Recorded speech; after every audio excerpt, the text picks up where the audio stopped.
A Tale of Two Cities by Charles Dickens, Book the Second, The Golden Thread, Chapter 20, A Plea. When the newly married pair came home, the first person who appeared to offer his congratulations was Sidney Carton. They had not been at home many hours when he presented himself.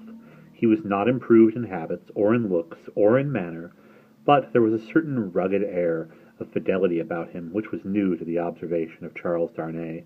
He watched his opportunity of taking Darnay aside into a window and speaking to him when no one overheard. "Mr. Darnay," said Carton, "I wish we might be friends." "We were already friends, I hope." "You are good enough to say so as a fashion of speech, but I don't mean any fashion of speech. Indeed, when I say I wish we might be friends, I scarcely mean quite that either." Charles Darnay, as was natural, asked him in all good humour and good fellowship what did he mean.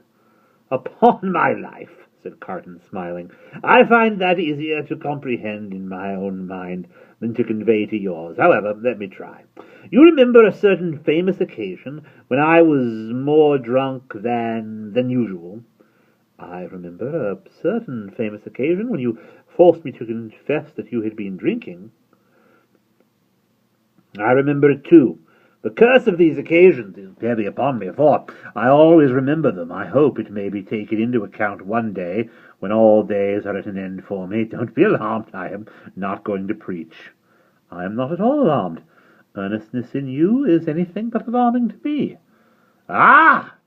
said Carton, with a careless wave of his hand, as if he waved that away.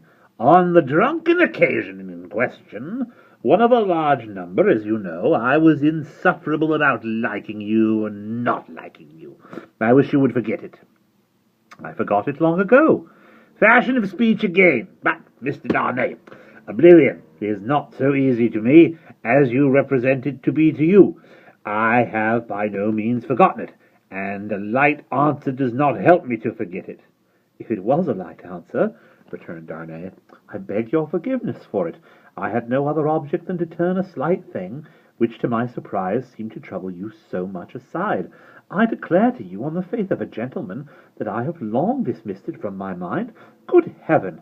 What was there to dismiss? Have I had nothing more important to remember in the great service you rendered me that day?"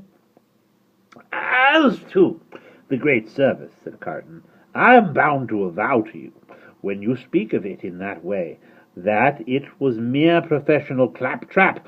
I don't know that I cared what became of you when I rendered it. Mind, when I say I rendered it, I am speaking of the past." "You make light of your obligation," returned Darnay, "but I will not quarrel with your light answer."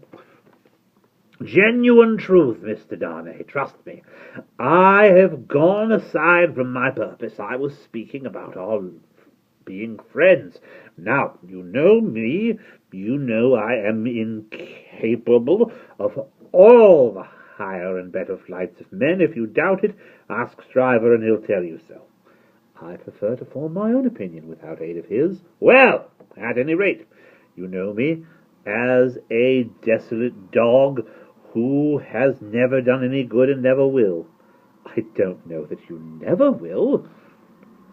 "But I do, and you must take my word for it." "Well, if you could endure to have such a worthless fellow, and a fellow of such indifferent reputation, coming and going at odd times, I should ask that I might be permitted to come and go as a privileged person here, that I might be regarded as an useless, and I would add, if it were not for the resemblance I detected between you and me, an unornamental piece of furniture, tolerated for its old service and taken no notice of. I doubt if I should abuse the permission.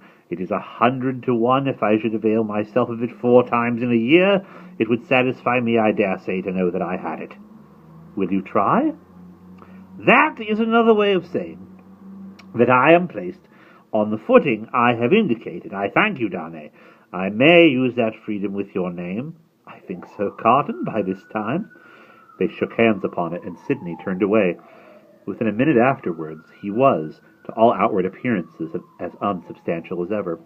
When he was gone, and in the course of an evening passed with Miss Pross, the doctor, and Mr. Lorry, Charles Darnay made some mention of this conversation in general terms, and spoke of Sidney Carton as a problem of carelessness and recklessness. He spoke of him, in short, not bitterly, or meaning to bear hard upon him, but as anybody might who saw him as he showed himself. He had no idea that this could dwell in in the thoughts of his fair young wife, but when he afterwards joined her in their own rooms, he found her waiting for him, with the old pretty lifting of the forehead strongly marked. "We are thoughtful tonight," said Darnay, drawing his arm about her. "Yes, dearest Charles," with her hands on his breast, and the inquiring and attentive expression fixed upon him. "We are rather thoughtful tonight, for we have something on our minds tonight." "What is it, my Lucy?"